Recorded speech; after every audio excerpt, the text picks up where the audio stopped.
My dear sisters, I wish you all a very happy Women's Day. ನನ್ನ ಪ್ರಿಯ ಸಹೋದರಿಯರೆಲ್ಲರಿಗೂ ಮಹಿಳಾ ದಿನಾಚರಣೆಯ ಶುಭಾಶಯಗಳು.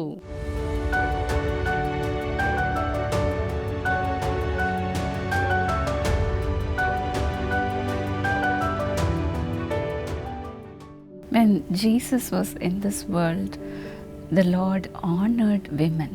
ಯೇಸು ಈ ಲೋಕದಲ್ಲಿದ್ದಾಗ ಸ್ತ್ರೀಯರನ್ನು ಗೌರವಿಸುತ್ತಿದ್ದನು. When they cried, he stood still to answer their prayers. ಸ್ತ್ರೀಯರು ಕೂಗಿದಾಗ ಸದುತ್ತರವನ್ನು ನೀಡುವುದಕ್ಕಾಗಿ ಆತನು ನಿಲ್ಲುತ್ತಿದ್ದನು. The Lord did miracles to many women in the Bible.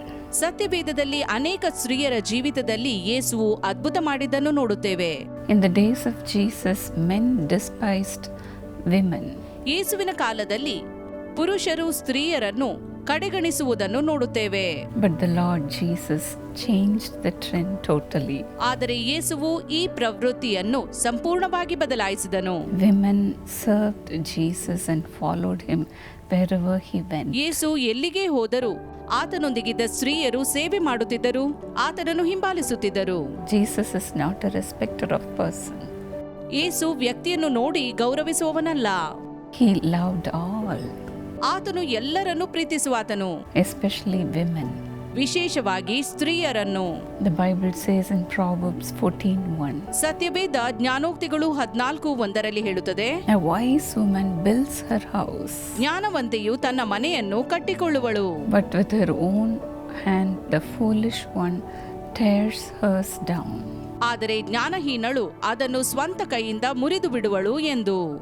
May the Lord give you wisdom to build your house. ನಿಮ್ಮ ಮನೆಯನ್ನು ಕಟ್ಟುವುದಕ್ಕಾಗಿ ನಿಮಗೆ ದೇವರು ಜ್ಞಾನವನ್ನು ದಯಪಾಲಿಸಲಿ. Build your ministry. ನಿಮ್ಮ ಸೇವೆಯನ್ನು ಕಟ್ಟುವುದಕ್ಕಾಗಿಯೂ. We have dedicated this year 2026 as a year of arise and rebuild. 2026ನೆಯ ಈ ವರ್ಷವನ್ನು ಎದ್ದೇಳುವುದಕ್ಕೂ ಪುನಃ ಕಟ್ಟುವುದಕ್ಕೂ ಮೀಸಲಿರಿಸಿದ್ದೇವೆ. May the Lord help you to build every life. ಪ್ರತಿ ಜೀವನವನ್ನು ಕಟ್ಟುವುದಕ್ಕಾಗಿ ದೇವರು ನಿಮಗೆ ಸಹಾಯ ಮಾಡಲಿ. My mother, when she got married at the age of 17, 17 ವರ್ಷ ಪ್ರಾಯದಲ್ಲಿ ನನ್ನ ತಾಯಿಯು ಮದುವೆಯಾದಾಗ she got married into a family who did not believe Jesus. ಯೇಸುವನ್ನು ನಂಬದೇ ಇರುವ ಕುಟುಂಬಕ್ಕೆ ಅವರು ಮದುವೆಯಾಗಿದ್ದರು. For the sake of loving the Lord, she was mistreated in her own house. ಅವರು ದೇವರನ್ನು ಪ್ರೀತಿಸುತ್ತಾ ಇದ್ದುದರಿಂದ ಮನೆಯವರೇ ಅವರನ್ನು ಕೆಟ್ಟದಾಗಿ ನಡೆಸಿಕೊಂಡರು. She would have easily followed their God. ಆಕೆ ಸುಲಭವಾಗಿ ಆ ಮನೆಯ ದೇವರನ್ನು ಹಿಂಬಾಲಿಸಬಹುದಿತ್ತು. In that one thing, she was so strong to follow Jesus. ಆದರೆ ಆಕೆ ಯೇಸುವನ್ನು ಹಿಂಬಾಲಿಸುವುದಕ್ಕಾಗಿ ಗಟ್ಟಿಯಾಗಿ ನಿಂತಳು. Not only that, she believed Jesus. ಆಕೆ ಯೇಸುವನ್ನು ನಂಬಿದ್ದು ಮಾತ್ರವಲ್ಲದೆ Because of her fasting and prayer, she made all her household to believe Jesus. ಆಕೆಯ ಉಪವಾಸ ಪ್ರಾರ್ಥನೆಯಿಂದಾಗಿ ಕುಟುಂಬದ ಎಲ್ಲಾ ಸದಸ್ಯರುಗಳು ಯೇಸುವನ್ನು ನಂಬಿದರು. Today she has built her whole family. ಈಗ ನೋಡುವುದಾದರೆ ಅವರು ತಮ್ಮ ಸಂಪೂರ್ಣ ಕುಟುಂಬವನ್ನು ಕಟ್ಟಿದ್ದಾರೆ. And I, the child of her, today I am serving the Lord. ಆಕೆಯ ಮಗಳಾದ ನಾನು ಈಗ ದೇವರ ಸೇವೆಯನ್ನು ಮಾಡುತ್ತಿದ್ದೇನೆ. My mother built her home with her prayers. ನನ್ನ ತಾಯಿ ಮನೆಯನ್ನು ಪ್ರಾರ್ಥನೆಯಿಂದ ಕಟ್ಟಿದಳು. May the Lord help you, mothers and new wives, to build your home. ಇಲ್ಲಿರುವ ಎಲ್ಲಾ ತಾಯಂದಿರಿಗೂ ಹೊಸದಾಗಿ ಹೆಂಡತಿಯರಾದ ಸ್ತ್ರೀಯರಿಗೂ ಮನೆ ಕಟ್ಟುವುದಕ್ಕೆ ದೇವರು ಸಹಾಯ ಮಾಡಲಿ. For the sake of loving God, you may also be mistreated. ನೀವು ದೇವರನ್ನು ಪ್ರೀತಿಸುತ್ತಿರುವುದರಿಂದ ನಿಮ್ಮನ್ನೂ ಕೂಡ ಕೆಟ್ಟದಾಗಿ ನಡೆಸಿಕೊಳ್ಳುತ್ತಿರಬಹುದು. Do not be discouraged, my sisters. ಧೈರ್ಯಗೆಡದಿರಿ ನನ್ನ ಸಹೋದರಿಯರೇ. Be strong and courageous. ಬಲವುಳ್ಳವರು ಧೈರ್ಯಶಾಲಿಗಳೂ ಆಗಿರಿ. Do everything with prayer. ಎಲ್ಲವನ್ನೂ ಪ್ರಾರ್ಥನೆಯ ಮೂಲಕ ಮಾಡಿರಿ. Never be shaken. ಎಂದಿಗೂ ಅಲುಗಾಡದಿರಿ. That's what the Bible says in Psalm 46:5. ಇದನ್ನೇ ಸತ್ಯವೇದ ಕೀರ್ತನೆಗಳು 46:5 ಹೇಳುತ್ತದೆ. God is within her. ದೇವರು ಇದರಲ್ಲಿದ್ದಾನೆ. She will not fall. ಇದಕ್ಕೆ ಚಲನವೇ ಇಲ್ಲ. God will help her at break of day. ಉದಯ ಕಾಲದಲ್ಲಿಯೇ ದೇವರು ಇದರ ಸಹಾಯಕ್ಕೆ ಬರುವನು. God is within you, dear sister. ದೇವರು ನಿಮ್ಮೊಳಗಿದ್ದಾನೆ ಸಹೋದರಿಯರೇ. Never be discouraged. ಆದ್ದರಿಂದ ಧೈರ್ಯಗೆಡದಿರಿ. Keep on knocking the door of heaven. ಪರಲೋಕದ ದ್ವಾರವನ್ನು ತಟ್ಟುತ್ತಾ ಇರಿ. Never give up. ಬಿಟ್ಟು ಬಿಡಬೇಡಿರಿ.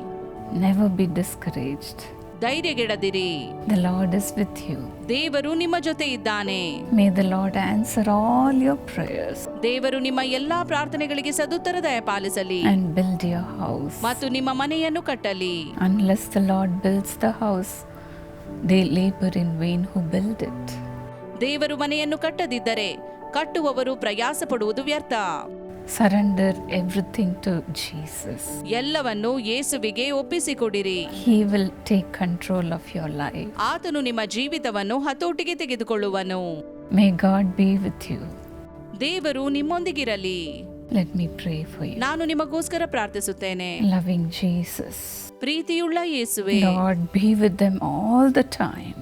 ಯಾವಾಗಲೂ ಇವರೊಂದಿಗಿರು ದೇವರೇ. Let them not feel that they are forsaken. ನಾವು ಕೈಬಿಡಲ್ಪಟ್ಟವರು ಎಂದು ಎಂದಿಗೂ ನೆನೆಸದಿರಲಿ. Let them not feel that they are despised. ನಾವು ಕಡೆಗಣಿಸಲ್ಪಟ್ಟಿದ್ದೇವೆ ಎಂದು ನೆನೆಸದಿರಲಿ. During times of challenges, help them, Lord. ಸವಾಲುಗಳು ಎದುರಾದಾಗ ಅವರಿಗೆ ಸಹಾಯ ಮಾಡು ದೇವರೇ. Lift them up with your love. ನಿನ್ನ ಪ್ರೀತಿಯಿಂದ ಅವರನ್ನು ಮೇಲಕ್ಕೆತ್ತು. Lord, you be a helper to them, Lord. ನೀನೇ ಅವರಿಗೆ ಸಹಾಯಕನಾಗಿರು ದೇವರೇ. Let them not be shaken, Lord. ಅವರು ಎಂದಿಗೂ ಅಲುಗಾಡದಿರಲಿ. Father, let them have success in everything they do. ಅವರು ಮಾಡುವ ಎಲ್ಲಾ ಕಾರ್ಯಗಳಲ್ಲಿ ಸಫಲತೆಯನ್ನು ಕಾಣಲಿ. They may be business women. ಅವರು ವ್ಯಾಪಾರಸ್ಥ ಸ್ತ್ರೀಯರಾಗಿರಬಹುದು. They may be running their house. ಅಥವಾ ಮನೆಯನ್ನು ನಡೆಸುತ್ತಿರಬಹುದು. Or they may be starting a new life. ಅಥವಾ ಹೊಸ ಜೀವಿತವನ್ನು ಪ್ರಾರಂಭಿಸುತ್ತಿರಬಹುದು. Lord, be with them and help them, Lord. ಅವರೊಂದಿಗಿದ್ದು ಅವರಿಗೆ ಸಹಾಯ ಮಾಡು ದೇವರೇ. Lift them up to great heights. ಉನ್ನತ ಹಂತಕ್ಕೆ ಅವರನ್ನು ಎತ್ತು ಎಂದು ಬೇಡುತ್ತೇನೆ. Let your honor be upon them, Lord. ನಿನ್ನ ಮಾನವು ಅವರ ಮೇಲಿರಲಿ ದೇವರೇ. Lord, crown them with your honor. ನಿನ್ನ ಮಾನವನ್ನು ಅವರಿಗೆ ಕಿರೀಟವಾಗಿ ದಯಪಾಲಿಸು. Crown them with your blessings. ಆಶೀರ್ವಾದದ ಕಿರೀಟವನ್ನು ದಯಪಾಲಿಸು. Let their name be lifted up to great heights. ಅವರು ಹೆಸರುವಾಸಿಯಾಗುವಂತೆ ಮಾಡು. I pray for those who are sick in their body. ಅನಾರೋಗ್ಯದಲ್ಲಿರುವವರಿಗೋಸ್ಕರ ಬೇಡುತ್ತೇನೆ. Touch and heal them, Lord. ಅವರನ್ನು ಮುಟ್ಟಿ ಗುಣಪಡಿಸು ದೇವರೇ. Lord, let their bones be strengthened. ಅವರ ಎಲುಬುಗಳು ಬಲಗೊಳ್ಳಲಿ. Let their organs be strengthened. ಅವರ ಅಂಗಾಂಗಗಳು ಬಲಗೊಳ್ಳಲಿ. Lord, let them be bold and strong like a lion. ಅವರು ಸಿಂಹದಂತೆ ಧೈರ್ಯಶಾಲಿಗಳು ಬಲಶಾಲಿಗಳೂ ಆಗಲಿ. In Jesus' name. ಯೇಸುವಿನ ನಾಮದಲ್ಲಿ amen. Once again, I wish you all a happy Women's Day. ಮತ್ತೊಂದಾವರ್ತಿ ನಿಮಗೆಲ್ಲರಿಗೂ ಮಹಿಳೆಯರ ದಿನಾಚರಣೆಯ ಶುಭಾಶಯಗಳು. May the Lord be within you. ದೇವರು ನಿಮ್ಮೊಳಗಿರಲಿ. May the Lord build your house and your workplace. ದೇವರು ನಿಮ್ಮ ಮನೆಯನ್ನು ಕೆಲಸದ ಸ್ಥಳವನ್ನು ಕಟ್ಟಲಿ. God bless you. ದೇವರು ನಿಮ್ಮನ್ನು ಆಶೀರ್ವದಿಸಲಿ.